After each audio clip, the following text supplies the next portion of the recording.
Bonjour tout le monde. Du coup, on va commencer tout doucement. S'il y a des gens retardataires, de toute façon, là, on va un peu présenter qui on est du coup DataLille. Ça va être très, très rapide. D'abord, je tiens à vous remercier d'être venu.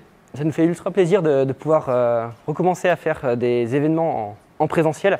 Parce que jusqu'à maintenant, cette année, c'est vrai que c'était un peu compliqué. Depuis l'année dernière, on avait cette année essayé de relancer des choses en ligne. Mais c'est vrai que ça fait vraiment plaisir de pouvoir nous voir en fait, de vive voix, de pouvoir échanger sur des présentations et puis de pouvoir à la fin discuter si vous êtes là et nous aussi, c'est qu'on est passionné par le domaine, donc discuter ensemble, c'est toujours intéressant, ça peut toujours amener à des projets, des collaborations, enfin plein de choses, donc c'est vraiment ultra intéressant. Donc là, c'est le premier événement en présentiel de l'année, mais c'est aussi le dernier l'événement de l'année du coup de la saison 2020-2021. Donc après, on se retrouvera en septembre pour la saison du coup 2021-2022 en espérant pouvoir continuer à faire des événements en présentiel. On est toujours à la recherche de personnes qui voudraient présenter sur des sujets. Donc si vous avez envie de présenter du coup des sujets sur le thème de la data, du machine learning, etc., n'hésitez pas. On a toujours besoin du coup de personnes qui viennent présenter leur passion, ce qu'ils aiment et ce qu'ils font. Du coup, n'hésitez surtout pas à nous contacter. Vous pouvez nous contacter via l'application Meetup directement ou via LinkedIn, c'est où on est le plus actif, ou via du coup YouTube le site. Oui, c'est vrai qu'on a un site aussi. On a un site maintenant, datalille.fr, c'est ça. Et normalement, du coup, toutes les vidéos, les événements sont enregistrés et vont se retrouver sur YouTube. On a un peu de temps de latence, mais normalement, pour la rentrée, tout sera monté et tout sera mis sur YouTube. Du coup, je ne vais pas vous prendre beaucoup plus de temps. Je vais laisser du coup Pauline de Talent Garden présenter un peu les lieux. Donc je remercie Talent Garden de nous héberger ici. Je remercie aussi Soundcrop de sponsoriser l'événement. Du coup, je vais laisser Pauline présenter un peu Talent Garden. Bonjour, enchantée. Du coup, moi je suis responsable du site Talent Garden. Talent Garden, c'est une boîte milanaise qui a été créée il y a 10 ans. Et la première implantation en France a eu lieu, alors normalement le 1er avril, mais en fait on a ouvert officiellement il y a un mois avec l'ouverture de Radil. Et du coup, pour résumer, Talent Garden, en fait, c'est un espace de coworking, mais qui est destiné à la connexion entre des entrepreneurs, des entreprises autour de la tech et l'innovation. Donc c'est pour ça qu'aussi on a créé aussi cet événement avec DataLille. L'idée c'était aussi de pouvoir célébrer cette ouverture. Et du coup, j'espère qu'on pourra se revoir sur d'autres événements ou si vous êtes à la recherche d'un bureau ou juste une connexion de temps en temps, en tout cas sachez qu'on a un lieu qui vous est dédié. Et mon rôle, moi, chez Talent Garden, justement, c'est finalement de recruter, d'accompagner et puis derrière d'avoir un carnet d'adresses suffisant pour pouvoir vous accompagner dans vos démarches entrepreneuriales. Et voilà. Donc merci et bonne intervention, bonne réunion. Ok, salut tout le monde, bienvenue à ce talk sur l'orchestration avec Apache Airflow. Pour ceux qui ne connaissent pas Airflow, en fait, c'est un outil d'orchestration qui a été open sourcé par Airbnb en 2015. Tout d'abord, je vais me présenter. Donc moi, c'est Florian Malbranck et je suis senior data engineer chez Devoteam G-Cloud à Lille. Alors 2 mots sur Devoteam G-Cloud. On est une entreprise de consulting informatique basée sur les produits de Google, donc à la fois Workspace, donc la solution collaborative, et aussi sur les produits de Google Cloud Platform. Donc on a des verticales data et infra et on intervient chez nos clients du coup spécialement sur Google. Je suis certifié Google Cloud Data Engineer et plus récemment j'ai été certifié sur Looker qui est un outil de BI self-service que vous connaissez peut-être. Mes missions chez nos clients c'est de l'analytics engineering, du lead data engineering et de l'architecture de données. Bon maintenant assez parlé de moi et je vais vous parler de ce pourquoi vous êtes là, c'est-à-dire Airflow. Airflow, si je peux vous le résumer en quelques mots, c'est un outil qui va vous aider à créer, scheduler et monitorer des pipelines de données. Si simple que ça. Pour ceux qui ne savent pas ce que c'est un pipeline de données, en fait, c'est un ensemble d'éléments qui vont viser à transformer la donnée et qui sont mis bout à bout, donc la sortie d'un élément et l'entrée d'un élément suivant. Pour une représentation d'un pipeline un peu plus concret, j'ai représenté des Pokémon ici. Voilà. Donc maintenant, on va se prendre un use case relativement simple qui arrive au sein d'une direction de data où nécessairement il faut faire des pipelines de données. Vous êtes dans une entreprise de e-commerce et vous avez votre Chief Marketing Officer qui vient vous voir et qui vous fait « J'ai vraiment besoin de savoir quel est le panier moyen des personnes qui proviennent de Facebook et le trafic qu'on va acheter sur Facebook. Et du coup, comment est-ce que tu peux faire pour m'aider à résoudre ce problème-là et répondre à ce use case ?» Donc déjà, Facebook, eux, ils ont une régie qui s'appelle Facebook Ads qui permet de placer, des pubs sur Facebook. Donc ça va être votre source de données. Donc le but, ça va être de récupérer ces données qui est exposée via API dans une table brute dans votre data warehouse pour faire des analyses. Vous allez évidemment le croiser avec votre table des commandes avec une requête SQL, donc généralement une jointure sur un ID fourni par Facebook et que vous avez traqué sur votre site, pour construire un data mart qui permettra de répondre aux problématiques des équipes marketing de votre CMO. Donc ça, vous pouvez très bien le faire en one shot, donc cette étape-là et cette étape-là de votre data pipeline. Cependant, comment est-ce que vous l'automatisez? Comment est-ce que vous faites en sorte que ce soit exécuté à intervalles de temps réguliers? Et bien, c'est là où Airflow entre en jeu parce qu'en fait, Airflow, ce qu'il va pouvoir faire, c'est scheduler ces tâches-là, donc l'extraction des données de l'API et aussi l'exécution de cette requête SQL sur votre base de données, votre data warehouse. Alors, dans Airflow, il y a 7 blocs élémentaires qui vous permettent de constituer ces workflows. Donc tout d'abord, il y a la notion de DAG. Donc un DAG, c'est pour Directed Acyclic Graph. En gros, c'est un graphe qui ne boucle pas sur lui-même. C'est en end-to-end. Ce DAG, en fait, va régir les interactions qu'il va y avoir entre vos différentes tâches et les dépendances. Donc, comme je l'ai dit, dans un DAG, il y a des tâches. Ces tâches, en fait, vont représenter un peu le travail que vous avez effectué, en particulier sur une étape de votre data pipeline. Donc ça peut être typiquement dans l'use case précédent, récupérer les données de l'API Facebook Ads, exécuter une requête SQL. Un troisième bloc élémentaire, c'est les XCOM. Les XCOM, c'est une fonctionnalité qui vous permet, entre vos tâches, de passer des métadonnées entre les tâches, donc de passer des états. Et cependant, il faut vraiment faire attention à passer des métadonnées et non des données. Si vous mettez à passer, par exemple, un CSV d'1 giga, comme les XCOM sont sérialisés dans la base de données, bah, vous allez juste planter complètement votre cluster Airflow et votre data pipeline ne marchera juste pas. Voilà. Et donc, dans les tâches, opérationnellement, comment ça se passe? On utilise des opérateurs. Donc, les opérateurs, ça va être l'implémentation technique de la tâche. Et on a des opérateurs un peu pour tout. On a des bash opérateurs, des Python opérateurs pour exécuter du Python, des Postgre opérateurs, du BigQuery opérateur pour exécuter des requêtes SQL sur des data warehouse. On a aussi des Spark opérateurs. Enfin, il y a un peu des opérateurs pour tout et n'importe quoi. Et vous pouvez bien sûr créer vos propres opérateurs. C'est ça qui est sympa parce que Airflow, c'est un orchestrateur qui est en Python et du coup, vous pouvez très facilement étendre les fonctionnalités existantes. Un opérateur, pour marcher comme Airflow, va venir se connecter à des services tiers. Il a besoin du coup de se connecter à ces services tiers et c'est pour cela qu'il va y avoir 3 choses très importantes pour les opérateurs. Ça va être les hooks. Les hooks, ça va permettre, si vous voulez, de normaliser vos interactions avec le service tiers. Par exemple, je vais me connecter à Postgre avec mon serveur, avec mon cluster Airflow. Si je normalise ça dans un hook, je vais pouvoir réutiliser la logique d'interaction avec Postgre et du coup, mon code va être normalisé et je vais pouvoir réutiliser ce hook dans de futurs opérateurs et du coup, je gagne du temps de dev. Et bien sûr, si mes hooks sont bien testés et bien développés, je gagne en qualité de développement aussi. Bien évidemment, comme c'est en Python, il y a la possibilité d'utiliser des variables et de scripter et de faire des boucles sur ces opérateurs pour les générer dynamiquement. Et enfin, les hooks, ils utilisent des connexions. Donc les connexions, c'est tout simplement, je parlais de Postgre, pour se connecter à une instance Postgre, il faut une string de connexion. Ou par exemple, si vous utilisez des services accounts auprès de certains cloud providers, il faut mettre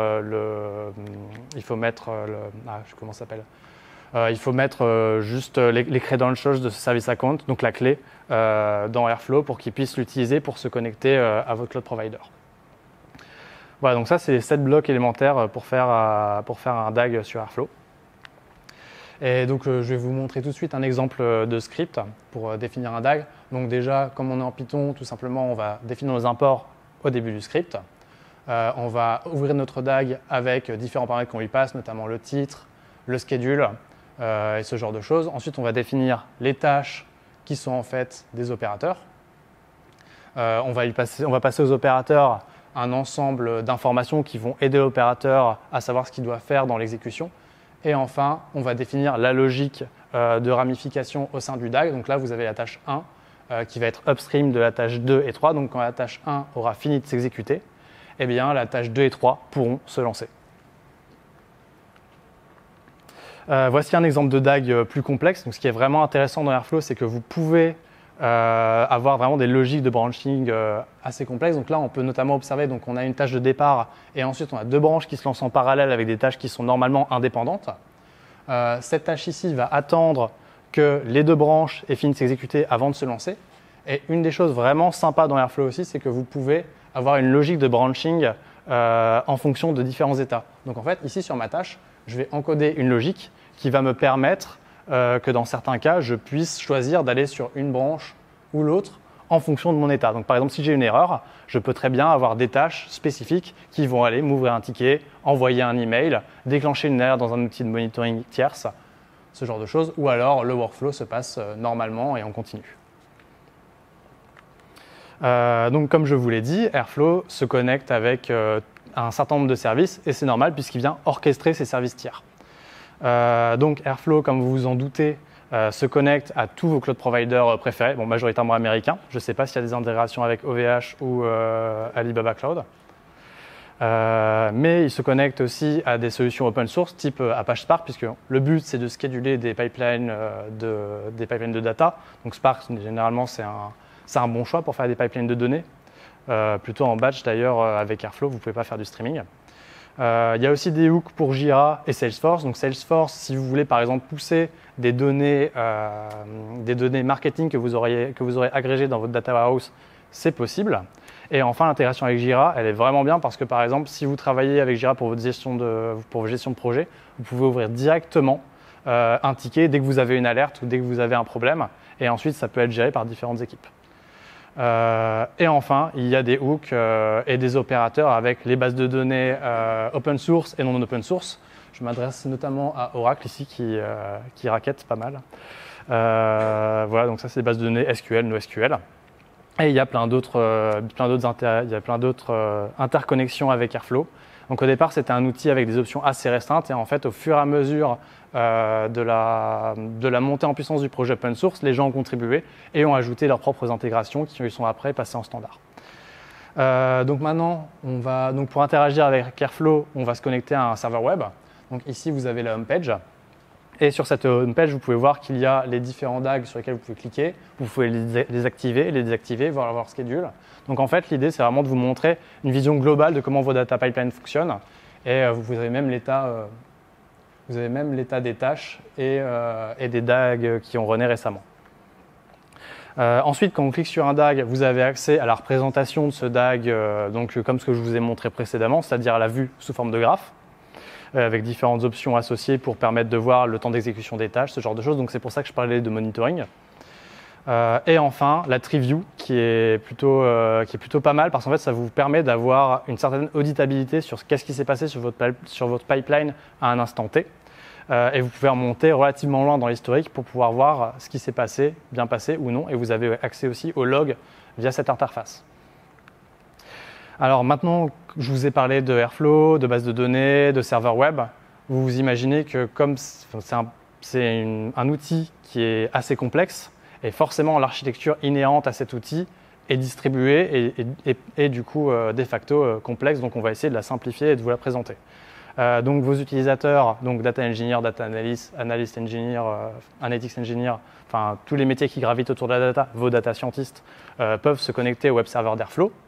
Ce web server, du coup, il contient lui, mais aussi des API auxquels des services tiers peuvent venir se connecter pour interagir. Ce web server, bien entendu, il display des données qui sont disponibles dans une base de données. Généralement, on va être sur du Postgre ou du MySQL. Ouais, c'est bon. Cette base de données, en fait, elle interagit elle aussi avec le scheduler. Le rôle du scheduler, c'est qu'il va venir parser votre base de code, identifier les tâches dans les DAG qui doivent être schedulées, et quand elles sont prêtes à être schedulées, il les envoie. Et il les envoie à quoi? À une queue de message. Tout l'intérêt de la queue de message, donc qui est soit sur du Redis, soit sur du RabbitMQ, L'intérêt de la queue de message, c'est vraiment de bufferer les exécutions des tâches et de faire en sorte que les workers puissent les prendre au fil de l'eau. Le rôle des workers, ça va être d'exécuter les tâches qui leur sont envoyées. Et vous voyez qu'ici, on a notre layer de scalabilité horizontale. Donc vous pouvez, là j'ai représenté 3 workers, mais vous pouvez en mettre 1000, 2000, 3000, bon, sous réserve que vous ayez besoin de 1000 ou 2000 workers. Tout l'intérêt de la queue de message, c'est que vous découplez votre scheduler avec vos workers et de cette manière, vous pouvez scaler horizontalement à la fois sur les schedulers, mais aussi sur les workers. Donc vous pouvez vraiment customiser le scaling de votre cluster à souhait. Alors, comme vous devez vous en douter, il y a beaucoup de composants. Vous n'allez pas tout mettre sur une même VM parce que sinon tout va péter. Et les cloud providers s'en sont bien rendus compte et c'est pour ça qu'ils proposent des offres managées sur Airflow. Donc on a tout d'abord Google qui en 2018, il me semble, ont lancé une preview sur Airflow. Donc ils appellent ça Google Composer. Google Composer, en gros, c'est Airflow. Ils ont pris les différents composants, ils les ont dockerisés et ils les ont mis en exécution sur un cluster Kubernetes. Il y a des intégrations avec tous les services cloud de Google, comme vous imaginez. Ensuite, on a AWS qui ont annoncé très récemment, donc c'était en décembre 2020, qu'eux aussi se lançaient sur le management d'Airflow. Donc eux, c'est en utilisant un service qui s'appelle AWS Fargate, qui a en fait leur solution d'exécution de conteneurs. Alors, au début, Google Composer, tout comme Managed Workflow d'AWS, c'est pas une franche réussite parce qu'ils commencent, ils se rendent compte qu'il y a pas mal d'erreurs qu'ils n'avaient pas forcément scopées quand ils ont lancé le projet. Donc je déconseille pour l'instant de se lancer sur AWS avec Workflow. Cependant, dans les prochains mois, les prochaines années, ils vont très certainement beaucoup s'améliorer et fournir un service de qualité. Ensuite, on a Astronomer. Astronomer, c'est une boîte indépendante qui a fait de son core business de manager Airflow pour vous. Donc c'est vraiment un vendeur externe. Et il y a différentes boîtes qui se lancent sur ce business model. Vous avez par exemple Atlas qui ont open sourcé MongoDB pour pouvoir avoir de l'adoption et pour que MongoDB puisse, pour qu'il y ait un développement collaboratif qui se fasse autour de MongoDB. Vous avez DataStax pour Cassandra. Vous avez plein d'exemples comme ça. Et Astronomer, du coup, c'est un exemple pour Airflow. Et c'est le seul organisme pour l'instant qui délivre des certifications Airflow. C'est, je crois, $150 et c'est valable pour 2 ans. Mais honnêtement, Airflow, c'est pas super compliqué. Donc, si vous êtes déjà un data engineer chevronné, je vous conseille pas forcément de la passer. Mais si vous êtes en début de carrière, ça peut être sympa pour attirer l'œil d'un recruteur. Et enfin, Azure. Azure, ils ont rien sur Airflow, malheureusement.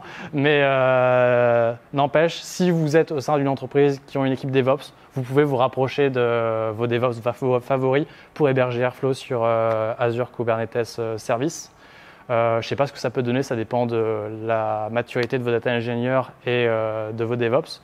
Mais si vous voulez mon avis, moi je vous conseille plutôt, si vous êtes sur Azure, de soit choisir Astronomer, soit de choisir Cloud Composer. Voilà, mince, c'était censé apparaître au fur et à mesure, mais bon, c'est pas grave, on va se les passer comme ça. Donc là, c'est mes recommandations, mes best practices sur Airflow, ce que je vous conseille, les choses à faire et du coup à ne pas faire aussi.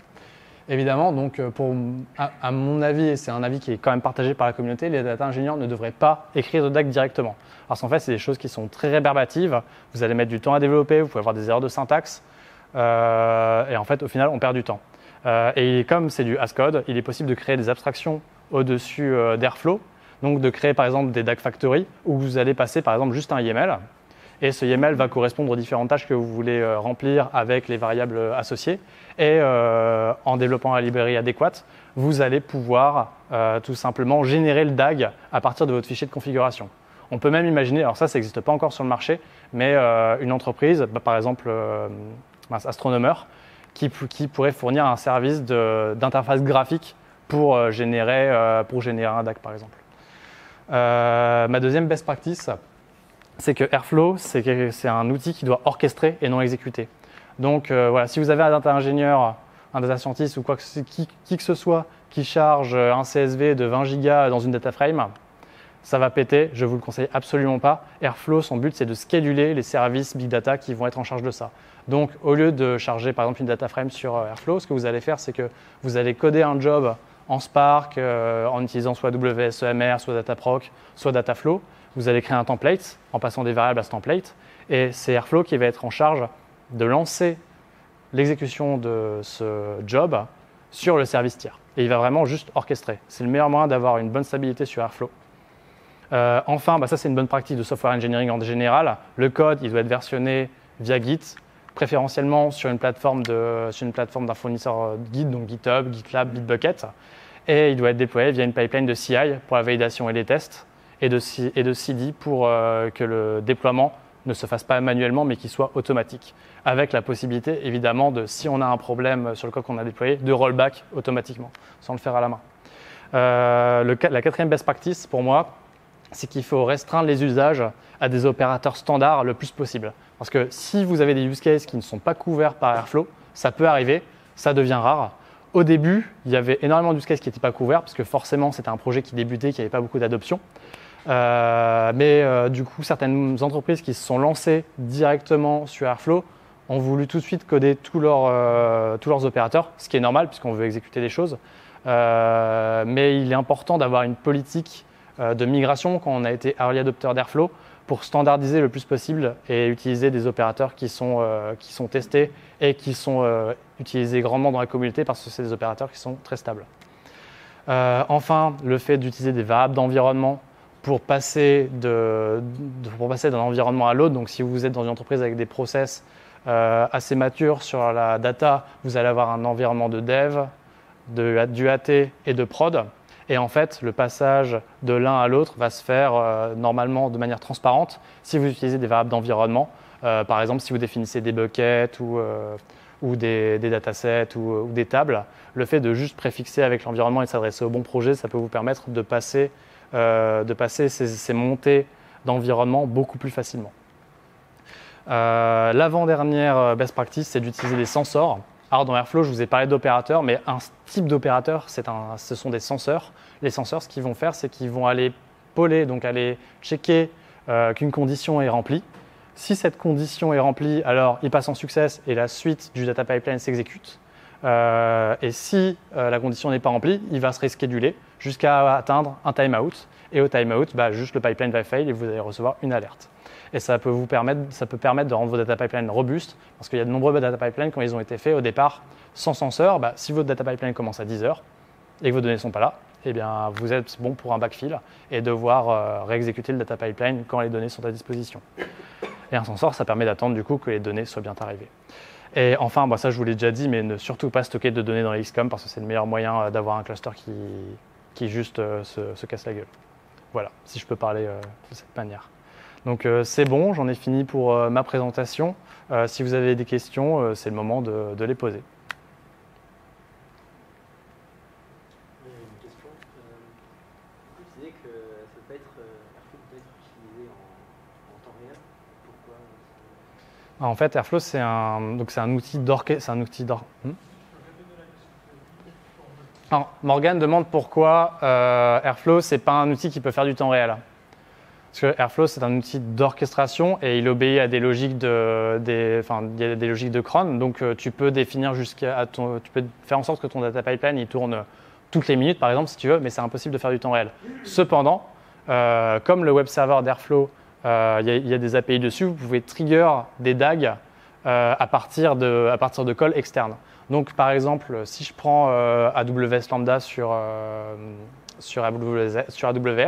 ce que vous allez faire, c'est que vous allez rechercher dans vos logs l'arrivée d'un fichier dans un bucket.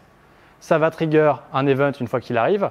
Votre fonction lambda va call le endpoint qui est à disposition sur le web server d'Airflow et du coup, ça va lancer un DAG qui correspond à votre call. Et là, du coup, on arrive sur de l'event-driven. Ce n'est pas du temps réel au sens où tu as un cluster Spark qui s'exécute et qui processe tous tes messages Kafka en temps réel, mais ça permet de faire de l'event-drivenness dans Airflow. Voilà. On avait une autre question ici. Au début, tu parlais de termes que tu utilisais, je crois que c'était streamer les données dans les pipelines, etc. Mais on est bien d'accord que c'est une solution de batch, c'est une orchestration de batch. C'est ça, c'est une solution de batch. C'est pas un truc comme Apache Beam où tu as vraiment une notion de flux de données. Non. En fait, dans une architecture, là où tu es vachement incentivé en tant que gestionnaire de la data platform, si tu veux, c'est que tes utilisateurs aient une donnée qui soit correcte et qui soit la plus fraîche possible. L'un des moyens de faire ça, c'est de mettre une couche de collecte avec Apache Kafka ou PubSub sur lequel tu vas pouvoir streamer des événements. Tu vas avoir du coup une couche de compute qui va aller récupérer ces événements et les mettre à disposition dans les tables brutes. Et ensuite, c'est là où Airflow va rentrer en jeu. Et par exemple, tous les quarts d'heure ou toutes les 10 minutes, toutes les 5 minutes, il va aller choper les nouvelles données qui sont arrivées et construire incrémentalement tout ton modèle de données par la suite. C'est par exemple ce qui a disposé. Par exemple, Uber, ils font ça depuis 2017, je crois. Et eux, leur KPI sur lequel ils se basent, en fait, ils ont 15 minutes entre la création, la génération de la donnée dans l'application et la disponibilité au bout de leur modèle. Et c'est vraiment un KPI qui monitore très sérieusement. J'avais deux autres questions. La première, c'était, tu as montré qu'un seul master, mais c'est quand même une architecture résiliente. Je veux dire, les workers, tu peux les multiplier, mais si le master il tombe, donc, comment tu peux gérer ce genre de choses? Alors, excuse-moi, tu as entendu la question devant ou... Ok. Ouais, je vais la répéter du coup. Alors la question c'est comment est-ce qu'on fait en sorte que Airflow ce soit un scheduler qui soit résilient, et du coup il faut utiliser un système distribué pour ça. Donc sur le diagramme que j'ai montré, c'était une architecture qui est simplifiée. Mais par exemple, si ça vous intéresse, j'ai des schémas d'archi sur GCP et sur AWS. Non, je peux expliquer comme ça sinon. En fait, tout simplement, on va aller dockeriser ces différents services et ensuite on va pouvoir gérer le scaling. Donc je vais pouvoir avoir 1, 2, 3 schedulers qui sont sur des machines différentes. Je vais avoir aussi des workers qui sont chacun sur des machines différentes aussi. Et de cette manière, imaginons que j'ai une VM qui n'est plus disponible avec un worker. C'est pas grave, j'ai juste une baisse de ma vitesse de processing, mais overall, j'ai quand même tous mes autres workers qui sont à disposition. Et bien sûr, généralement, quand on est sur un cloud provider, la VM elle est de nouveau disponible un peu plus tard, c'est généralement une autre VM. Et pour le scheduler, c'est pareil. C'est pareil. Et pareil pour les web servers aussi, vous pouvez avoir plusieurs web servers qui sont sur des VM différentes. Et tu peux avoir plusieurs schedulers, tout à fait. Dans des pods différents. La dernière chose, c'est donc chez un grand retailer de la région, je ne vais pas donner le nom, ils ont leur propre scheduler. Et l'argument que j'étais très surpris de ça, quand je leur ai dit pourquoi vous faites comme ça, ils m'ont dit on a testé Airflow, on a lancé 1000 tâches et puis ça démarrait pas en 3 minutes, c'était une horreur, etc. Donc je pense qu'ils l'ont mal utilisé. J'ai dit je veux bien vérifier aux chiffres, mais je voulais savoir s'il y avait des limites, jusqu'où on peut pousser. Est-ce que l'architecture est vraiment extensible, notamment du côté des masters et du scheduler? Quelles sont les possibilités d'extension, de monter en... Alors, théoriquement, il n'y a pas de limite. Après, ce qu'il faut savoir, c'est que la limite, elle est humaine dans le sens où il y a une certaine configuration à faire. Même si on a des services managés sur un cloud provider, par exemple, il y a des fichiers de configuration à remplir sur le parallélisme, sur le nombre de tâches qu'on autorise dans la queue de message. Et ça, c'est disponible c'est disponible dans la documentation d'Airflow. Donc, peut-être qu'ils n'ont pas eu la documentation, je ne sais pas. Mais en trifouillant un peu, vous pouvez très bien arriver à plus de 1000 tâches qui s'exécutent en parallèle. Cependant, il y a eu pas mal de plaintes parce que les schedulers étaient considérés comme étant lents, à la fois pour le développement et aussi l'exécution. Et il y a une deuxième version d'Airflow qui est sortie, donc Airflow 2.0. Les avantages de cette version, c'est que le scheduler est beaucoup plus rapide et consomme beaucoup moins de ressources CPU et de RAM. Et aussi, les senseurs sont beaucoup plus light aussi en termes de consommation. Et ils développent aussi des nouvelles logiques de configuration de pipeline, mais ça, c'est encore expérimental. Mais overall, la version 2.0, c'est des opérateurs en plus, des senseurs en plus, des hooks en plus et des performances améliorées. C'est déjà bien. Oui, Pierre ? Tout à fait. Alors, c'est sorti il y a 2 semaines, il me semble, sur Composer. Il y a la version 2.0.1 de Airflow. Voilà, sur AWS, je ne sais pas. C'est le cas? Merci Arnaud. Oui? Tout à l'heure, tu as cité un use case où tous les quarts d'heure, il y avait Airflow qui distribuait un job. Est-ce que tu sais pourquoi ils n'ont pas utilisé plutôt Spark Streaming plutôt que les batchs tous les quarts d'heure?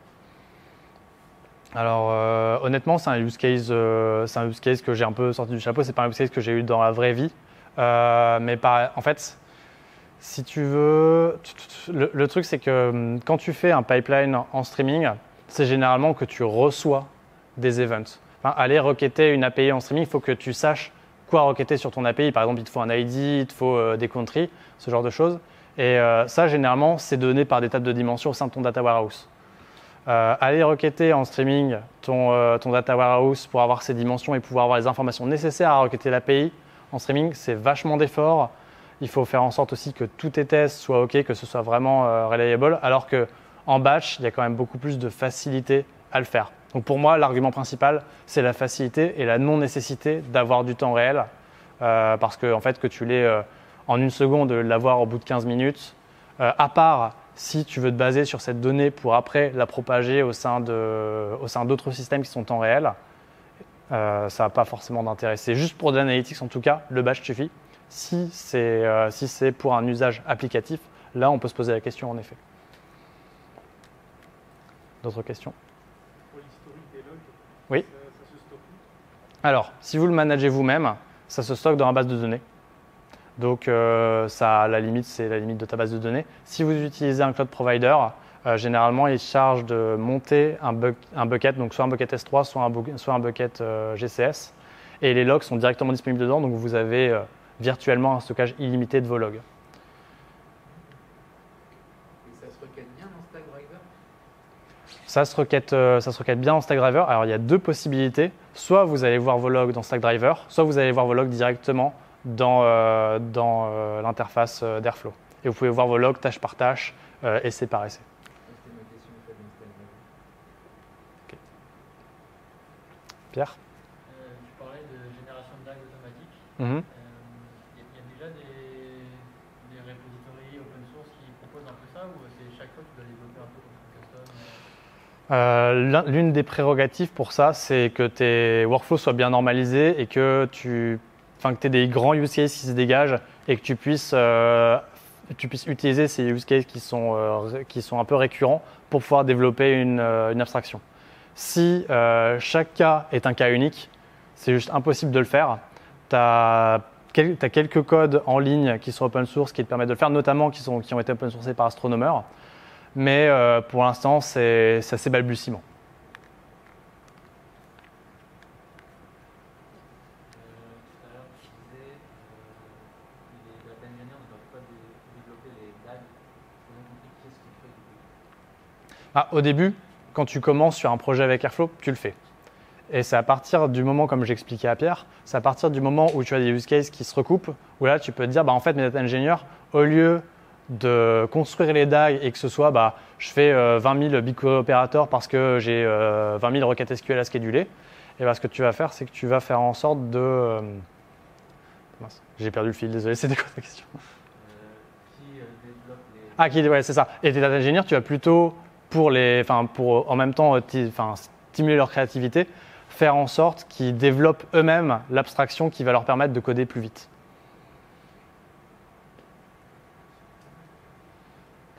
Oui. Tu peux construire une DAG Factory. Donc, après, je n'ai pas d'exemple très précis à te donner, mais par exemple, tu peux, par exemple, comme je parlais d'un YAML précédemment, tu peux très bien avoir un script d'une librairie que tu crées qui vient parser le YAML et du coup prendre chaque argument et générer le DAG à partir de ça. Donc, potentiellement, un script récursif, ça peut très bien le faire, quoi.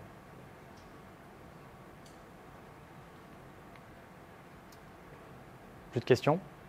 Très bien. Merci beaucoup en tout cas et je vais passer la main à Anissé. Avant de parler un petit peu de cas d'usage pour comprendre un peu le contexte, même si on va dire qu'on n'a pas utilisé Airflow pour le cœur de notre métier, parce que nous on fait de l'IoT, donc je vous en parle tout de suite.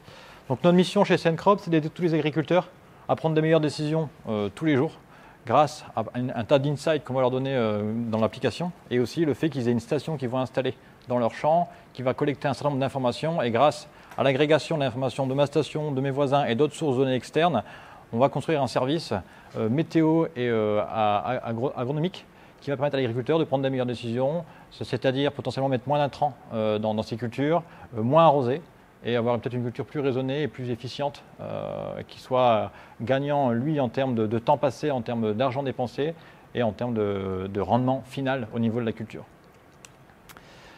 On est une boîte tech avec deux spécialités, on pourrait dire. La partie hardware où on vend des produits que l'on design et que l'on commercialise. Et à côté de ça, on a un business SaaS où on produit une application mobile et nos clients souscrivent de manière annuelle pour accéder à ce service. En termes d'expertise, on a 3 branches dans la boîte. Il y a la conception de stations météo. Alors, on a des ingénieurs chez nous qui s'occupent à trouver les bons composants, les bons matériaux, ensuite assembler cette station-là pour mesurer la donnée dans le champ. On va avoir toute une expertise software pour développer l'application afin de rendre la donnée compréhensible et intelligible à l'ensemble des agriculteurs. Et on a ce côté data platform où on va agréger un certain nombre d'informations, que ce soit de la donnée de nos capteurs ou d'autres choses, qu'on va retravailler et pouvoir fournir un service à valeur ajoutée à nos clients. Aujourd'hui, Sencrop, c'est une boîte qui a maintenant 5 ans, qui est basée à Lille. On est présent en termes de stations installées dans 18 pays. On a plus de 10 000 clients, plus de 20 000 stations qui ont été vendues. Donc, du coup, une très forte croissance. Grosso modo, on double en termes de clients et de stations tous les ans. Et en termes de collaborateurs, on n'est pas loin des 100 collaborateurs. Et bien entendu, on recrute. Alors, le feedback que je vais essayer de vous faire maintenant par rapport à Airflow, c'est nous, on avait un besoin qui était celui de faire que notre boîte, qui grossit très vite, sache mesurer rapidement ce qui se passe en termes de croissance, de ce que les sales, comment est-ce qu'ils performent, qu'est-ce qui marche, qu'est-ce qui ne marche pas. Donc on avait un besoin très fort de rendre la donnée accessible à tous les collaborateurs. Donc on cherchait vraiment à construire une culture de data-driven assez puissante dans l'entreprise et il nous fallait rapidement mettre en place des pipelines pour faire que la donnée, elle circule dans l'ensemble des outils. Chez Sencrop, quand on fait une start-up, pour aller vite, on choisit beaucoup d'outils SaaS pour dire, voilà, la logistique, c'est tel outil, le ticketing, c'est tel outil, le CRM, c'est tel outil. C'est beaucoup d'outils SaaS qui vont assez vite à mettre en œuvre et qui scalent assez bien. Sauf qu'à un moment donné, tous ces outils étaient complètement déconnectés. C'était assez compliqué d'envoyer de la data d'un outil SaaS à un autre. Donc, il nous fallait une solution qui nous permette d'envoyer et faire circuler et aussi faire augmenter, je dirais, la donnée de manière assez efficace. Du coup, on a lancé un projet de mise en place d'Airflow avec plusieurs intérêts. C'était aussi celui d'aller en premier identifier les datasets ou la donnée existante dans les différents outils. Parce qu'en fait, quand on commence à se dire, voilà, je vais faire circuler la data, c'est quoi la data, où est-ce qu'elle est la data? Donc on a un projet aussi de cartographie, c'était l'occasion pour nous d'identifier tout ce qu'il pouvait avoir comme univers métier au sein de l'entreprise. Après, c'était déplacer de la donnée d'un endroit à un autre. On avait ce besoin de croiser de la donnée de systèmes différents et derrière aller chercher de la valeur additionnelle en allant croiser peut-être le comportement dans l'application avec le climat observé par les stations météo, observer que quand il pleut, on vend mieux. Quand il pleut, on a plus de monde sur l'app, etc. Et ça, c'est des patterns qu'on peut après identifier et être meilleur dans notre processus de vente ou dans la communication marketing. Donc Airflow, pour nous, c'est le maintien de tous les flux de business intelligence. Alors, du coup, je ne vous parle pas du tout aujourd'hui de la partie IoT, stream processing de nos données de capteurs. Ça pourrait être un autre meet-up si on voulait. Là, Airflow, pour nous, c'est uniquement la partie BI. Alors, si vous voulez faire de l'architecture de pipeline de données avec Airflow, il y a une Bible que moi, je vous recommande. Donc, c'est celle-ci, Data Pipelines with Airflow. Il y a 500 pages, mais c'est vraiment assez exhaustif. Vous allez passer la découverte de ce que c'est un DAG, une tâche. Vous allez partir après sur des choses beaucoup plus poussées, comme aussi comment je fais du test de ce que je suis en train de développer. Donc on peut aller vraiment sur les opérateurs custom. Enfin, il y a énormément de choses. Je n'ai pas tout lu, clairement, mais on peut aller piocher là-dedans assez facilement les éléments qui nous intéressent. Quelques bonnes pratiques, et il parle aussi un peu du cloud sur la fin. Donc c'est vraiment la bible de référence pour le coup, si vous voulez avoir un bon bouquin sur Airflow et que vous posez des questions sans arrêt sur comment je peux faire, est-ce qu'il y a un pattern qui peut exister, un design pattern par rapport à Airflow. Et du coup en dessous, c'est un exemple de DAG assez simple mais qui nous permet et qui est généré de manière aussi automatique. Quand on parlait tout à l'heure d'avoir un fichier de configuration, ici les dépendances entre toutes les tâches qui sont en réalité des requêtes SQL qui viennent déplacer de la donnée, je veux dire la staging area data warehouse vers une table intégrée, on va dire standardisée. Tout ça, c'est une séquence de requêtes SQL qui doit s'exécuter en faisant attention aux clés étrangères de mes tables de mon data warehouse. Ça s'écrit assez bien avec un fichier de config et ça génère automatiquement un DAG. La force du coup de Airflow, et une des raisons de ce choix-là pour nous, c'était aussi que c'était du Python, qui est aujourd'hui un langage qui a plutôt bonne réputation dans le monde de la data. Et on travaille la partie exploratoire en Python. Et donc, on a déjà des compétences Python dans l'équipe. Et on va orchestrer avec du langage Python. Ça s'est fait assez naturellement. Quelques aussi petits retours de Nusenkrop. Ça fait à peu près 2 ans, un peu moins de 2 ans qu'on est dessus. Bientôt 2 ans. Qu'est-ce qu'on en a appris? Donc, j'entends des choses qu'a dit tout à l'heure Florian. Je pense que la simplicité et le côté réutilisé au maximum. C'est-à-dire que, comme on disait tout à l'heure, éviter de faire toujours des DAG qui sont trop différents et qu'on a l'impression qu'il n'y a pas moyen de les rendre un peu génériques. Ça, c'est quelque chose que, normalement, dans vos pipelines, il y a quand même des schémas, des motifs qui se reproduisent assez souvent. Et donc, il y a moyen de retirer une logique un peu générique et de pouvoir réutiliser du code. Et donc, ce qu'on faisait tout au long du développement de la mise en place, nous, d'Airflow pour notre outil de BI, c'est tout le temps construire des briques. Et en fait, vu qu'on est sur un langage informatique qui est le Python, ce côté généricité, ce côté fonction, etc., c'est quelque chose qui s'y prête très bien. Et donc, assez rapidement, on crée une sorte de boîte à outils qui permet de faire grossir votre logiciel que vous êtes en train de construire, qui est un orchestrateur de pipelines et qui est écrit avec un langage de programmation. On fait des tâches simples. Nous, grosso modo, c'est 90% de tâches SQL et Python. Il n'y a pas besoin de faire des opérateurs beaucoup plus que ça. Utilisez énormément de templates. Vous pouvez, par exemple, avoir même si votre moteur de requête SQL ne tolère pas de mettre des variables dedans. Donc, vous faites une requête SQL, vous verrez bien qu'il y a juste une partie que c'est un numéro de pays. Je voudrais que ça change et que ce soit la même requête, mais qu'il soit évalué avec ce numéro-là. Dans votre SGBD ou votre moteur de requête, si ça se trouve, ça n'existe pas, ce truc-là. Par contre, Airflow, lui, le supporte. Donc, il va dire, voilà, je mets une requête et il y a un bout de ma requête SQL, ça va être un paramètre, je vais te le donner avant de l'exécuter et il va faire la substitution. Et ça, c'est des trucs qui sont même bien pratiques pour avoir ce côté factorisé, généralisé. Ce que j'aime beaucoup également, et ce qu'on aime même beaucoup dans l'équipe, c'est la partie... on peut appliquer des pratiques de software engineering quand on développe un ETL. Alors, ce n'est pas forcément le truc habituel. Hein. Souvent, quand on pense ETL, on pense plutôt à la souris, etc. Alors que là, c'est une façon de voir ici très, très différente, où on parlait tout à l'heure de ces comités, il y a des guides, il y a la pull request, il y a de la review, il y a l'intégration continue, il y a du test, il y a une pré-prod, il y a une prod, etc. Donc, on se retrouve dans une culture, une exigence de qualité de code et de maintenabilité qui va être la même que celle que peuvent faire des software engineers. Et ça, c'est vachement intéressant. Et donc, nos 2 principaux mauvais patterns, nous, c'est des tâches qui seraient soit très grosses, c'est-à-dire qu'une tâche, on pourrait faire une tâche Python qui fait un gros traitement qui chargerait beaucoup de data, c'est un truc qui n'est pas vraiment normal, on n'est pas censé avoir ce genre de choses-là. C'est pas normal que dans le worker, on se retrouve avec la blinde de data d'un coup. On est plutôt censé, le worker, il va lancer un truc, peut-être c'est juste une petite commande, mais que ça va tourner derrière un bout de temps, et puis ça retournera à la fin un résultat. Donc, si je lance une requête SQL, le worker, il fait rien. Il lance la requête SQL de l'autre côté, il attend, ça se termine, puis il dit, ça y est, c'est fini. Mais ça, c'est plutôt le genre de type de tâche qu'on va vouloir essayer d'avoir. Et puis des tâches qui dureraient un temps très long, je ne sais pas moi, une journée, c'est pareil, c'est bizarre, entre guillemets. Quand on voit ça, on se dit, il y a un truc qu'il faudrait changer. Quand on fait du batch processing, normalement, on va dire la durée de ma tâche, elle est forcément plus petite déjà que la fréquence d'exécution. Après, c'est quoi le ratio qu'on va tolérer? Est-ce que c'est moins de la moitié du temps, 1/10 du temps, etc. Et en tout cas, si ma tâche est très longue, c'est quand même assez suspect. Donc les architectures, je dirais, les DAG en soi, ça peut être assez simple d'apparence, mais c'est plutôt que la complexité de data engineering ou de traitement de données, elle est cachée derrière en fait. C'est pas le scheduler, il fait que scheduler, et c'est plutôt derrière qu'il se passe des trucs, mais c'est pas le code Airflow qu'on va écrire en Python qui a toute la complexité du traitement de la donnée. Ça se passe dans ce qui va être orchestré. Un petit exemple pour essayer de comprendre comment est-ce qu'on peut utiliser Airflow et comment nous on l'a utilisé.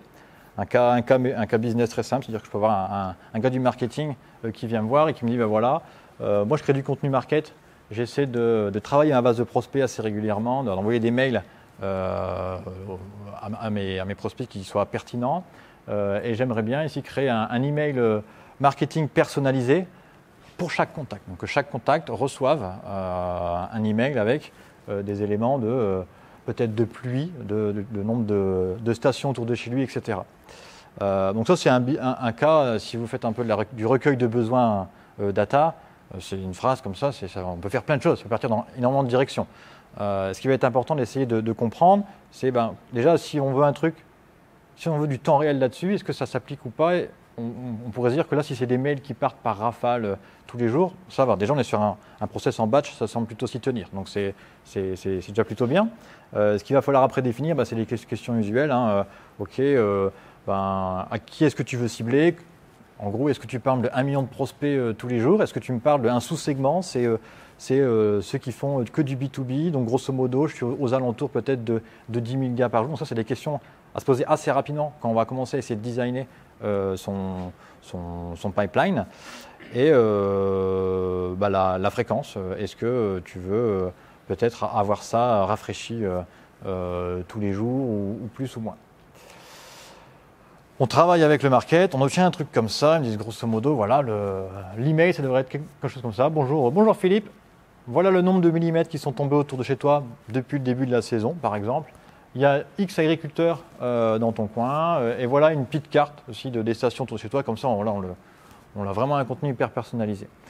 Et l'idée, ça va être d'essayer de construire ça avec Airflow.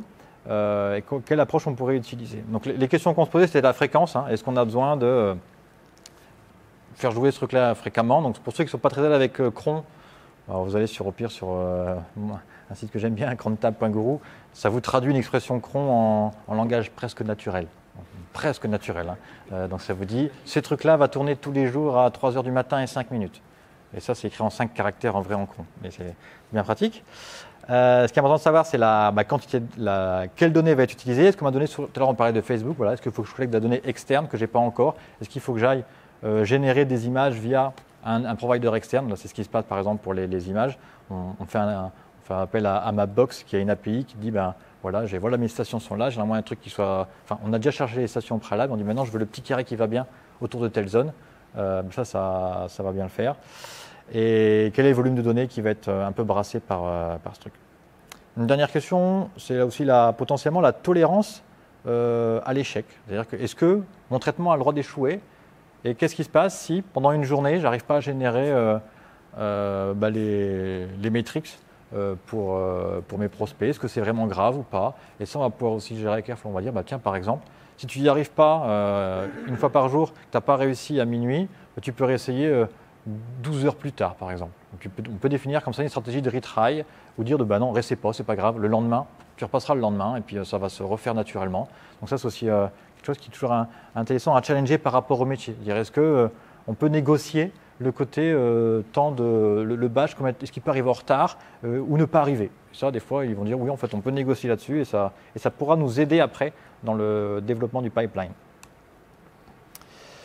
Donc là, on sait à peu près ce qu'on veut, on a les métriques, on voit le nombre de pluies, etc., le prénom du prospect, générer une petite image.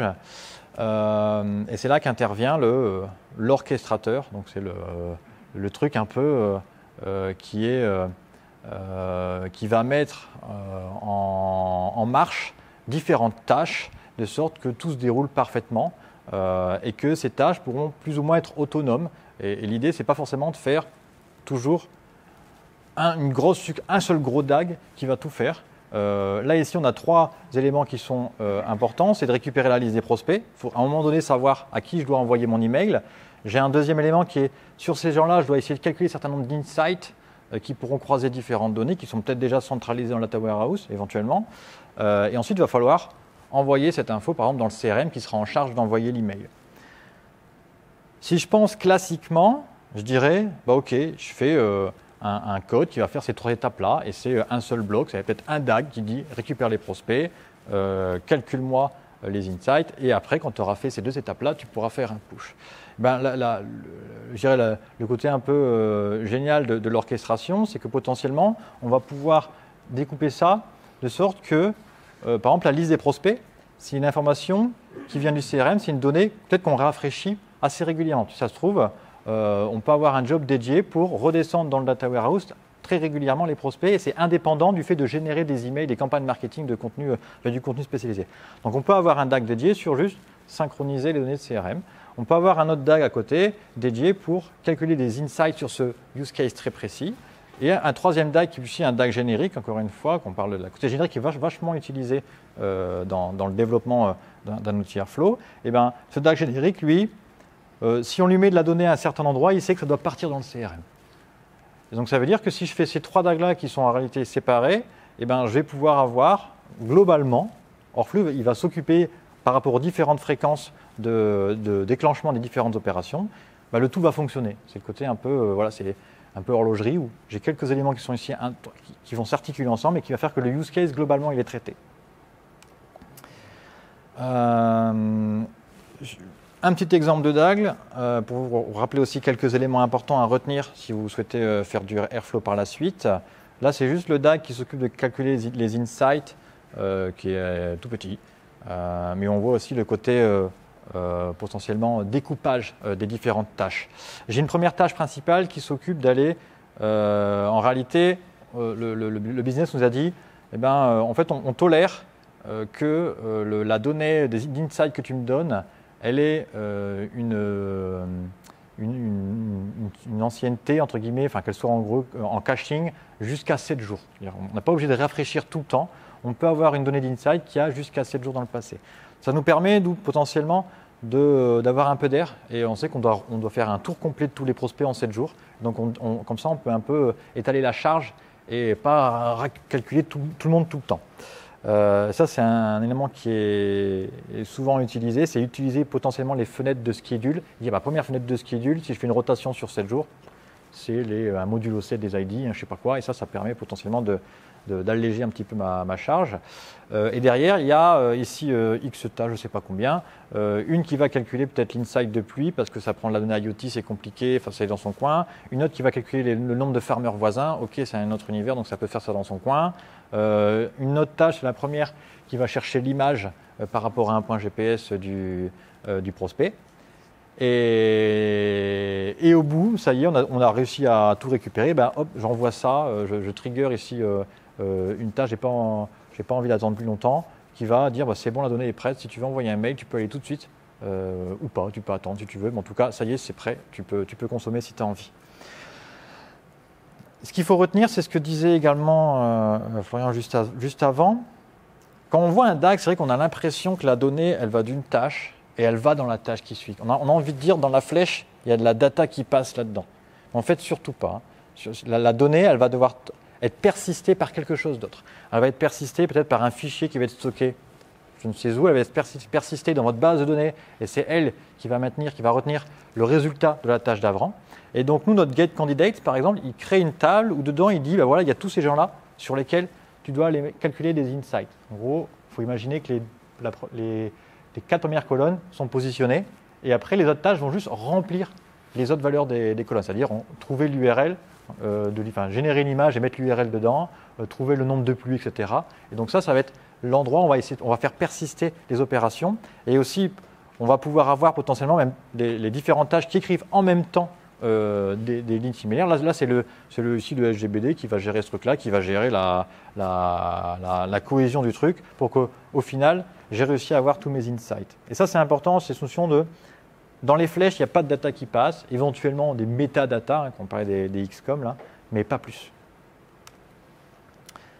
En termes de développement chez Cencrop, je pense que ça va rebondir sur ce qu'a dit Florian juste avant.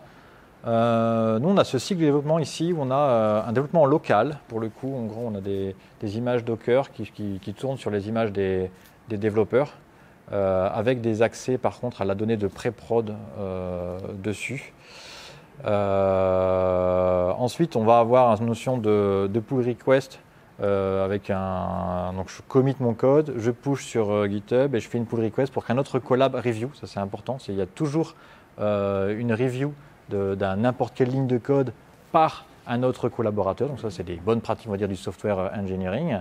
À un moment donné, si c'est review et que c'est valide, on va dire OK, on merge, ça part automatiquement en pré-prod. Donc on va pouvoir aller sur l'interface ici web de Airflow pré-prod. On va voir le DAG qui est apparu, on va pouvoir l'activer, déclencher et voir si tout se passe bien. Notre pré-prod, nous, elle est, en termes de data, c'est tout comme la prod. Donc là, on va faire notre recettage, on va dire end-to-end, de voir. Ouais, pour voir en termes de charge comment ça se passe, est-ce que ça tourne bien, et on peut laisser tourner Airflow. Notre recettage, il se fait comme ça plutôt, nous. On laisse tourner. Et puis on contrôle. On a des DAG de monitoring également automatiques. Après, normalement, je suis censé avoir de la data ou pas de data là-dedans. S'il n'y a pas de data, nous, ça fait un fail, etc. Donc on peut être prévenu. C'est comme ça qu'on procède aux tests principalement. C'est des tests, sur de tests end-to-end, mais dans l'environnement Airflow, alors qu'il n'y a pas grand-chose au niveau de l'intégration continue. Ce n'est pas testé automatiquement à ce moment-là, il n'y a pas grand-chose. Nous, on ne l'a pas fait pour l'instant. Est-ce qu'en pré-prod, vous pouvez variabiliser pour avoir des codes retour, notamment les métadatas, sur des services inexistants, par exemple? Oui. Ça arrive souvent Oui. qu'en pré-prod, on n'est pas tout à fait ISO avec Oui. autant de services. Oui. Les variables sont vachement faciles à utiliser. Après, c'est du code pareil. Soit si vraiment il y a besoin, au pire, on créera un opérateur spécifique qui va gérer ce truc-là si vraiment il y a besoin. Mais on peut arriver à s'en sortir malgré tout là-dessus. Et chose aussi importante, c'est pour des data scientists qui ne sont pas trop non plus forcément toujours data engineers, parce que nous, on est une start-up, donc on n'a pas les moyens non plus d'avoir X, je ne sais pas combien de data engineers et X data scientists, même si on commence à être nombreux. C'est aussi pas avoir peur de mettre en production. Et donc finalement, tout nouvel arrivant, il doit intégrer ce processus de mise en production. Et toutes les semaines, il y a des mises en prod. Et un nouvel arrivant, il fait une mise en prod dans les premières semaines. C'est quelque chose qui est important. La mise en prod, c'est quelque chose d'assez naturel, assez simple. Et ça va bien se passer, n'ayez pas peur. Et donc des mises en prod, même en fin de semaine, tout ça, c'est des choses qu'on met en prod parce qu'on sait que ça a été vraiment recetté, validé. Et on n'a pas peur de partir en prod. Alors, dernière slide sur grosso modo, qu'est-ce que nous on fait avec Airflow et qu'est-ce que ça pourrait vous apporter par la suite. Donc, c'est déplacer de la donnée, amener de la donnée dans une staging area. C'est quelque chose qu'on fait à gogo. C'est tous les outils SaaS. Tous les mois, des fois c'est un nouveau petit wrapper qui vient et qui se connecte et qui met dans le data warehouse. Et aujourd'hui, ça prend pas beaucoup de temps à développer une fois qu'on en a fait plusieurs parce qu'on réutilise des bouts de code, etc. Et ça se passe super bien. Pouvoir parser, intégrer de la donnée depuis une staging area vers une donnée, on va dire, plus standardisée. On peut avoir un data lake après un truc qui soit plus normalisé. Ça va, pareil, ça va bien se passer. Générer des images, ce genre de choses. Je peux générer une image en Python vers peut-être une requête API ou autre chose. Derrière, cette image, je la mets peut-être dans S3, mais je sauvegarde aussi le chemin ailleurs. Voilà, ça, pas trop de soucis. Gérer les dépendances entre les streams, ça c'est pareil, c'est une grande force là-dessus. Ça peut être des dépendances implicites, des dépendances explicites. C'est-à-dire qu'on peut dire tel DAG, quand il se termine, il va tout de suite déclencher tel autre DAG. Donc là, je vais avoir une dépendance explicite. Et des dépendances implicites où le cadencement qui a été mis par l'esquive de l'intervalle fait que, il faut s'en méfier, mais voilà, on suppose que, et les sensors justement servent justement à ça potentiellement, dire attention, je vérifie quand même que. Et donc voilà, et puis il y a ces deux types de dépendances qui peuvent être utilisées, qui permettent d'empiler comme ça les traitements les uns après les autres, ou par-dessus les autres. Le fait de traiter, mais aussi potentiellement renvoyer de la donnée, ça c'est quelque chose qui était important quand on parle de data warehouse, quand on parle de BI. Souvent on voit beaucoup le côté faire des dashboards. Moi je pense plus la business intelligence, il faut regarder vraiment la définition de la BI. Sur la fin, c'est pas dit c'est via un dashboard, c'est renvoyer les insights ou les informations aux collaborateurs pour qu'ils prennent des meilleures décisions. Après le moyen, il est celui que vous voulez. Ça peut être un dashboard si vous voulez, mais si c'est mieux d'aller créer des tickets tout de suite, si c'est mieux d'aller créer des tâches dans l'outil du vendeur, allez-y. Et là, ça permet très bien de le faire. Si vous avez des tâches si vous faites un peu de ML, on a fait un tout petit peu avec Airflow, vous pouvez, par exemple, séparer assez facilement le learn du apply. Ça se passe sans trop de difficulté si c'est quelque chose que vous voulez faire. On n'a pas vu beaucoup de limites, en fait, finalement, dans Airflow. La principale, c'est surtout, on ne fait que du batch. Si vous voulez faire du string, c'est pas Airflow, quoi. Après, le côté Python permet d'avoir, il y a tout un tas d'opérateurs Airflow qui se développent, tout un tas aussi, même les librairies Python qu'on peut rajouter dedans. Donc les limites sont quand même assez faibles. Il y a un gros summit la semaine prochaine.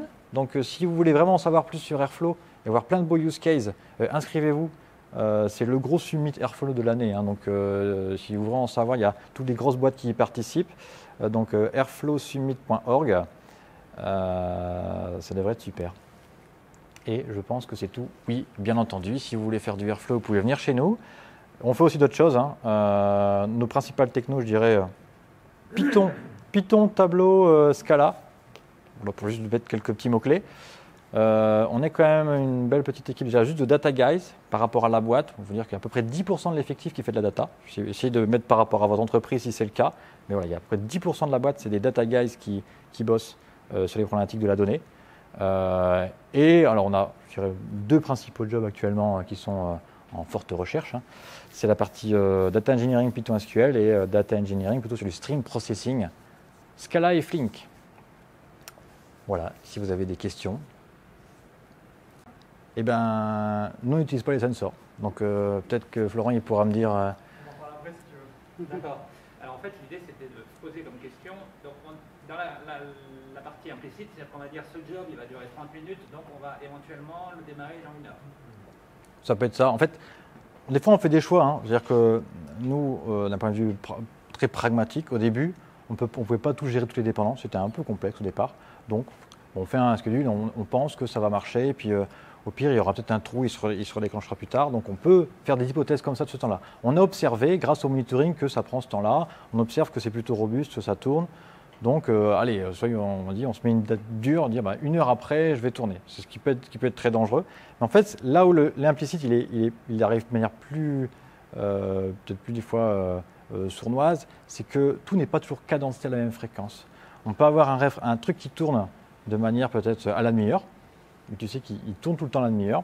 On peut avoir un traitement, donc là c'est par exemple récupérer les prospects, nous c'était la demi-heure. On peut avoir un traitement à côté qui est de calculer ces insights, tu vois, pour les prospects. Ce truc-là, il suppose que normalement je l'ai donné prospect, mais c'est pas la même fréquence. Ça se trouve c'est à la journée versus demi-heure. Et tu ne vas pas écrire j'attends que la donnée des prospects soit arrivée. En fait, tu supposes qu'il y a toujours des données de prospects qui soient là, qui soient prêtes et que les informations sont disponibles. Donc ces dépendances-là, des fois, ne sont pas toujours faciles à cartographier. Attention, j'ai besoin d'avoir telle information parce que je recoupe beaucoup de choses, mais à un moment donné, tu n'écris pas tout. Enfin, tu ne dis pas il me faut telle table, telle table, telle table, telle table. À un moment donné, tu dis normalement, je fais l'hypothèse que ma donnée est à peu près à jour dans mon système. Il y a un DAG qui est censé faire que ça tourne toutes les demi-heures ou toutes les journées, et tu peux faire cette hypothèse que j'accepte que potentiellement il me manque une demi-heure, 1 heure, et ça, c'est un compromis que tu vas plus ou moins tolérer. Et peut-être tu vas dire, par contre, la gestion de l'anomalie, comment je la gère? Là, une des forces aussi de Airflow, c'est si tu sais que tu as eu un problème à un moment donné de telle heure à telle heure dans ta donnée, dans DataOS, qu'il y a eu un souci entre midi et 2 heures, il y a eu un truc, tu vas sur l'interface web, tu peux dire, ok, éventuellement, je sais que ça, je dois le reclear, je le relance, et tout va si tu as bien pensé ton truc, voilà, tout va se remettre en ordre. Parce que tu peux potentiellement remettre reset, on va dire, le schedule de tes tâches. Il y a une propriété qu'on n'a pas du tout dit aujourd'hui, je pense qu'on aurait dû en parler, c'est le caractère idempotent des propriétés Airflow. C'est-à-dire qu'une tâche est définie pour s'exécuter sur un intervalle donné. Si je la réexécute plus tard, elle va retravailler, elle va reproduire le même résultat que si elle avait été exécutée à la période passée. Donc en gros, elle travaille toujours son résultat, il reste tout le temps le même si je la réapplique plusieurs fois. Et en particulier, si j'ai un truc qui s'évalue intervalle par intervalle en avançant, quand je vais rejouer un intervalle passé, s'il est vraiment idempotent, il va rejouer tel quel qu'il l'aurait fait à l'époque passée. Et ça, c'est vrai que c'est un truc qu'on n'a pas dit du tout, je pense qu'il est souvent important. Les tâches, est-ce qu'elles sont holdées dans ce cas-là? Parce que si on rejoue la partie, est-ce qu'il y a un jeu avec les codes retour où éventuellement la tâche est taguée? La supervision, tout ça. Est-ce qu'on voit le nombre de retries de fois que ça a été joué quand on fait un clear? J'avoue que je ne sais plus trop. Peut-être Florian saura me dire. Quand on a des boucles un clear, non. Ça, on a le risque de rejouer, d'avoir une tâche bloquée. Mais. Tu fais un clear, tu gardes les logs et le nombre d'exécutions. Cependant, quand tu supprimes ton DAG, tu supprimes tout ce qu'il y a en base de données en rapport avec ton DAG, donc tu perds ces ex nihilo tout le temps. On démarre à zéro. Mais il faut faire cette hypothèse vraiment de se dire qu'un DAG, il va tourner sur une certaine fréquence et il va travailler. S'il se termine, tout s'est bien passé. Si je le rejoue tout de suite après, tout va bien se passer et il est en train de faire des doublons. Là, c'était le cas, c'est quand ça se termine pas bien. Ouais, quand ça se termine pas bien. Est-ce que ça bloque la chaîne? Est-ce qu'il y a d'autres ordonnanceurs qui Ça, on choisit en fait. On peut dire potentiellement je continue même si ça plante, ou alors on a la notion dans la dépendance de la flèche, on peut dire je me fais que ça marche ou que ça marche pas, je me fais si ça marche, enfin on peut. Les flèches elles peuvent être conditionnées en fonction de ce qu'on a envie. Donc c'est à nous de gérer en effet la logique. Et donc, une question, comment on supervise l'ordonnanceur? Comment on Surtout supervise quand on a des flux critiques par exemple. Comment on sait qu'un truc a planté, qu'un truc La a. supervision, c'est-à-dire d'avoir la remontée des codes erreurs, etc. Ouais. De voir les tâches qui sont holdées Ouais. ou pas holdées, éventuellement de relancer Ouais. manuellement ou non. Alors, nous, pour être très transparent, aujourd'hui, ce qui nous intéresse juste, c'est j'ai planté ou. Enfin, ça a fonctionné ou pas. Après, derrière, nous, ça envoie un message Slack directement dans un channel. Ça nous dit, ben voilà, c'est tel truc qui a planté. Tu cliques là, tu arrives dans les logs de ton opérateur, tu vois, tu l'ouvres et tu sais ce qui s'est passé. Aujourd'hui, on n'a pas trop de bruit, donc on arrive à, humainement, enfin, toute l'équipe, on s'en sort. Et quand il y a des tâches qui arrivent au fil de l'eau, en fait, on arrive à suivre ce truc-là. Et on a créé un petit opérateur. Enfin, en gros, on peut ajouter pour dire, par exemple, peu importe dans tout ton DAG, s'il y a un truc qui plante, hop, tu m'envoies un message et ça, tu rajoutes une petite fonction utilitaire dans ton DAG et ça te le fait facilement. Ou ce qu'on veut. Ouais. La console Airflow de base répond déjà un petit peu à ta question. Pas complètement, mais elle te donne déjà un overview de ce qui est tombé et ce que tu dois potentiellement relancer. Oui. Ah, attends, je vais prendre peut-être là-bas. Ouais. J'ai une question. Est-ce que vous utilisez Airflow pour charger des données depuis des API SaaS dans votre data warehouse? Je sais qu'il y a des outils qui font ça pour quasiment un dixième du prix d'un data engineer tout seul. Par exemple, HubSpot, vous avez. Ouais, tout à fait. Ouais. Alors, je pense qu'au final, ça nous a pas. Alors, par rapport à notre taille, par rapport à les compétences qu'on avait là, ça permet un peu de monter en compétences, d'avoir tout sur ici une seule plateforme. Ce qu'on peut peut-être regretter, c'est la non-synchronisation pour l'instant en temps réel. Par rapport aux fréquences que l'on a aujourd'hui de mise à jour, ça se passe bien. Si on devait faire des synchronisations de temps réel, en plus on passerait plutôt par la partie, je pense, nous software, qui s'abonnera à des hooks, etc., pour peut-être gérer une logique spécifique. Ça n'a pas été si coûteux que ça pour nous finalement de faire ces connexions-là en tout cas. Nous, l'infrastructure, c'est Mathieu du coup, notre CTO ici, qui l'a déployé lui-même. Et du coup, faire ces connecteurs n'a pas... ça s'est passé assez facilement. Après, on utilise beaucoup de wrappers Python, qu'ils ont déjà quelques lignes de code. Ça se passe franchement assez facilement. Donc, au début, aujourd'hui, on s'est même posé la question d'essayer de gérer l'alimentation du data de manière, pas ce genre d'outil-là, ou remonter juste des KPI, parce qu'au début, on s'est dit qu'il faut juste des KPI peut-être pour le métier pour s'en sortir. On est rapidement parti sur un data warehouse managé complètement avec tous nos flux développés par nous-mêmes. Et ça, franchement, ça a été assez vite. Enfin, on n'a pas été... Non. Là, ce qu'on remarque, on augmente les fréquences petit à petit. Au début, on était sur du journalier. Là, on commence à faire l'itératif, mais c'est pareil, ça s'est assez bien passé. On arrive à faire grandir la boîte dans ses use cases en même temps que nous, on grandit technologiquement. Ça, c'est intéressant aussi. C'est que faut pas tout de suite sortir les... Enfin, voilà, on s'adapte. On essaie de mettre l'effort bien placé par rapport au use case qui est en face. Et c'est vrai que nous, on est monté en compétence avec Airflow en même temps que la boîte, elle est montée en termes d'usage data. Et les deux se sont faits en même temps et ça a vachement bien fonctionné. Sans que ça fasse perdre trop de temps, en fait. J'avais une question par rapport au machine learning que vous lancez. Est-ce qu'on peut lancer directement depuis Airflow ou est-ce que vous faites tourner des modèles à côté et vous récupérez les résultats avec Airflow? Nous, c'est plutôt... en fait, en prod, tu lances rien à la main. Enfin, nous, c'est notre règle absolue. On évite de lancer des trucs en prod à la main. Donc, même si tu veux faire un apprentissage one-shot, on n'a pas eu trop le cas, nous, de devoir faire ça. C'est déjà un apprentissage qui était lancé malgré tout via Airflow et après le apply se faisait... parce que tu peux faire des DAG qui s'exécutent peut-être qu'une fois ou quand tu as envie, trigger à la main, une fois tous les X, je sais pas quoi. Nous, vu qu'on n'a qu'une seule stack d'industrialisation aujourd'hui chez Sencrop, on n'a pas voulu multiplier. Tiens, il y a une stack pour faire du ML pour l'instant qui serait ce truc-là sur de la BI. hop, il y a un cycle de développement qui est celui-là. Et ben, on utilise cet outil-là, cette stack pour tout ce qu'on a envie de faire et qui peut tourner avec du Python et qui soit relatif à de la BI. On n'a pas plusieurs stacks en fonction de la typologie du sujet pour des questions de facilité de mise en œuvre et de gestion aujourd'hui. Est-ce que tu peux nous donner plus de détails sur quel est le use case de ML et Ouais. qu'est-ce que vous utilisez pour les exécuter au sein de vos stacks? Je crois que vous êtes sur AWS. Ouais. Et du coup, qu'est-ce que vous utilisez? Et la question de Jonathan, certainement, ça regroupe avec ça. C'est est-ce que vous l'exécutez sur votre cluster ou cette phase d'apprentissage et cette phase du coup, de génération des prédictions?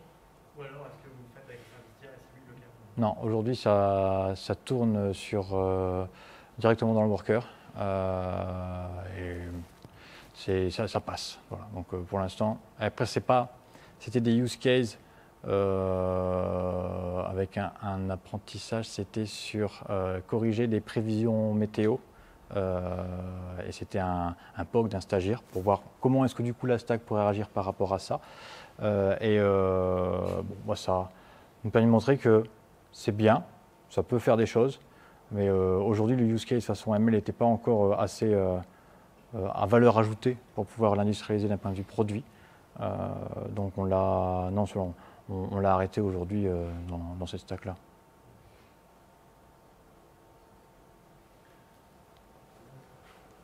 Pour générer le mail de tout à l'heure, Ouais. donc tu as 10 000 users. Ouais. Donc pour chaque user, tu fais une requête SQL. Non, pour le coup, non. Du coup, ta première requête d'échantillon, enfin, en tout cas, ta target est 10 000. Et après, souvent, c'est juste des requêtes SQL qui viennent croiser une position GPS avec les stations qui sont dans une table à côté, par exemple. Donc, ça, tu fais en une requête SQL, tu arrives à évaluer une métrique, par exemple, ou plusieurs métriques, hein, ça va dépendre de si c'est faisable. Donc, non, là, tu profites du batch justement pour arriver à te faire en masse. D'accord, donc juste, il y a combien de requêtes SQL à peu près pour générer ce type de mail et combien de temps ça prend juste pour avoir une idée? Ah, les temps, je pourrais te les envoyer éventuellement. On doit être de l'ordre de. Non, on est. Allez, c'est en dessous de l'heure, c'est sûr. C'est clairement en dessous de l'heure. Le plus long, ça doit quand même être les images au final, parce que c'est pour ça qu'il prend un peu plus de temps à générer, parce que là, tu peux paralyser un tout petit peu au sein de ton worker si tu veux. Mais le reste, les requêtes SQL, par contre, ça va presque tout droit. Tu fais des clusters géographiques? Je fais. Alors, en fait, c'est toujours pareil. On pourrait se dire, je génère une seule grosse image, puis après, je prends des carrés.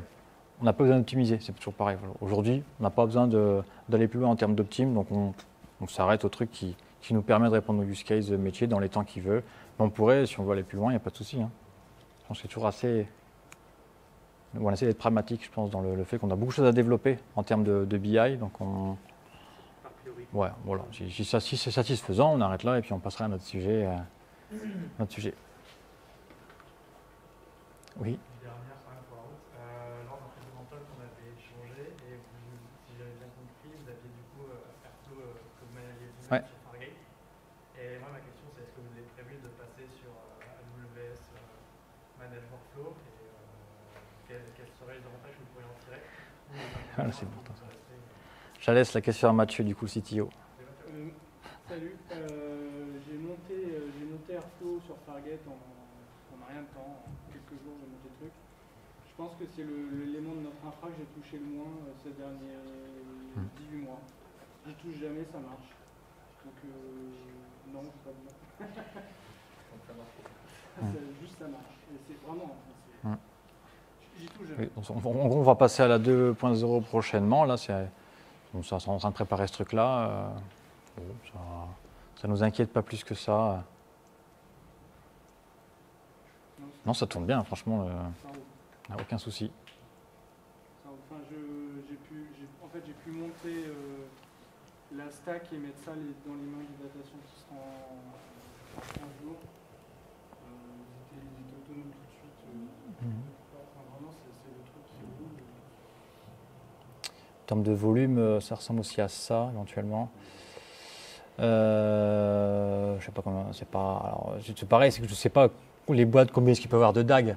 Nous, on est 8 voilà, pour administrer tous ces DAG-là, qui font chacun des traitements potentiellement différents. Ça se passe très bien, ça ne plombe pas, ça c'est stable. On n'a pas de problématique on a très peu de run en fait, que ce soit de l'infra, que même des DAC. S'il y a des problèmes d'API ou autre, il y a des retries qui se refont soit au niveau Python, soit au niveau de l'opérateur. Enfin, pour nous, c'est toute la partie BI, ça répond super bien, on n'a aucune difficulté là-dessus. Ça offre la flexibilité, rien à dire.